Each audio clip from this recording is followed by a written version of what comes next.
Kita ya pak, kaki kene, tak jadi dulu.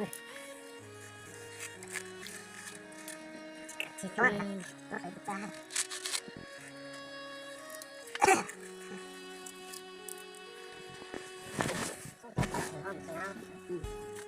Itu kayaknya kayak anak tolong nggak?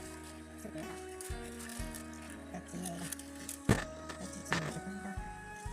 Oke, kamu enggak. Ini kontennya gitu.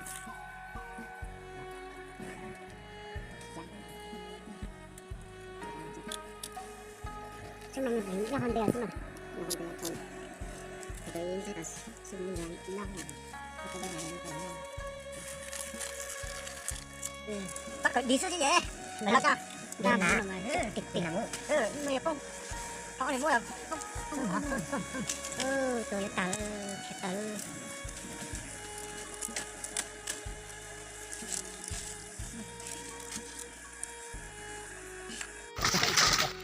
여기 들어가. Nông sắc con luôn. 문 닫히니 들어가. 문 닫히니 여기 이쪽 빼자. 이쪽 가져. Số trung mà.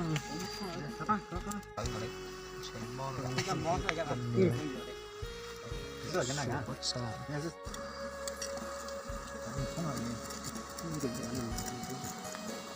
Chắc chắn lưu sư tàu.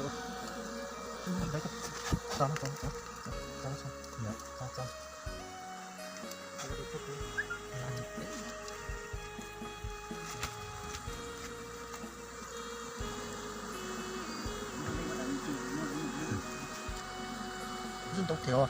Chứ đó cho này mới còn. Nó cười nó sống Chắc rồi.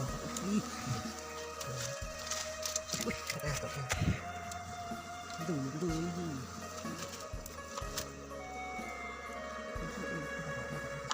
Thành mũ rồi. Các chục con đó này. Không tiêu. Chắc không. Nó chưa cho rồi.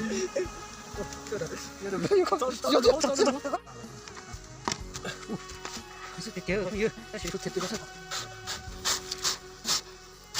맞지? 어미 저한테 좀 뭐 뭐야? 라이브 셔도 되니? 치.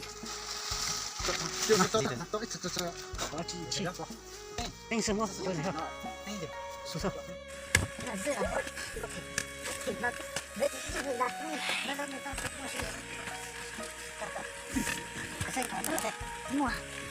Tao biết sao mày đây.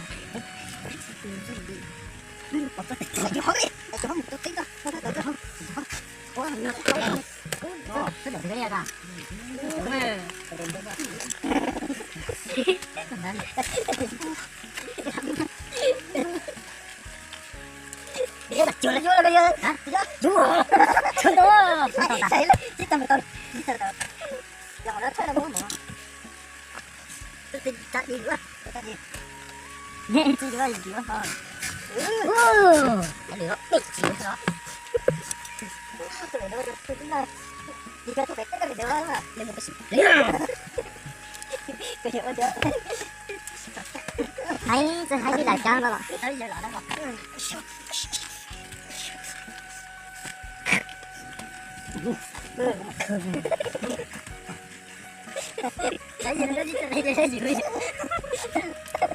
Bây giờ tính tôm mua được con tại sao mới biết con là khi đặt thay rồi cái lỗ cho nên là con là cái tôm đó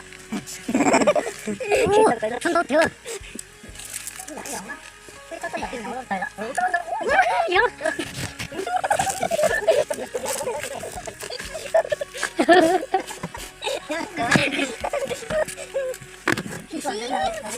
xung quanh gì mới rồi gì vậy? Cái gì? Xung quanh gì mới rồi đó? Cái đó. Đang nói cái rằng phải không nghe gọi đây là. Nói này. Đủ rồi. Cái đó rồi đấy à? Cái đó. Có tí thông điệp. Lấy đồ thịt tiểu. Không có thật sự đâu phải nói.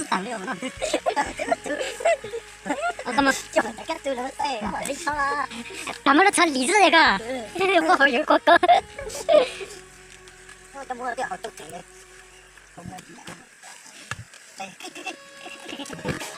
làm lô thì mà bố mẹ chưa ta là bắn tao nhá thì cái này nó ta được rồi Đại tuần nào à?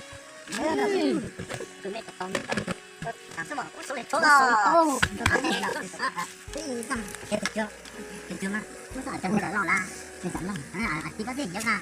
Không tụt trốn tông ra, chẳng tao không muốn số tao số tịch câu được à? Tôi chỉ muốn một tông, đăng phóng. Chưa, chưa đây. Cái gì đây nữa mà?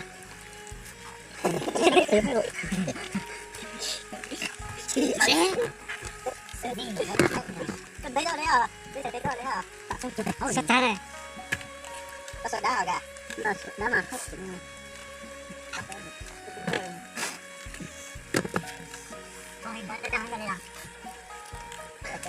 Mất tao xây quá. Đi không được như. Tao dân tao ha. Mình đây chút. Thì đánh nhau tao sẽ có đường mong. Đánh hay là đường này. Nông tay. Tôi để cho đi vô nằm đây. Nó nằm đây lên. Như một hồ. Kiểu ơi, tao sẽ đây ấy. Khuya ơi. Lo chết chứ. Tụi khuya.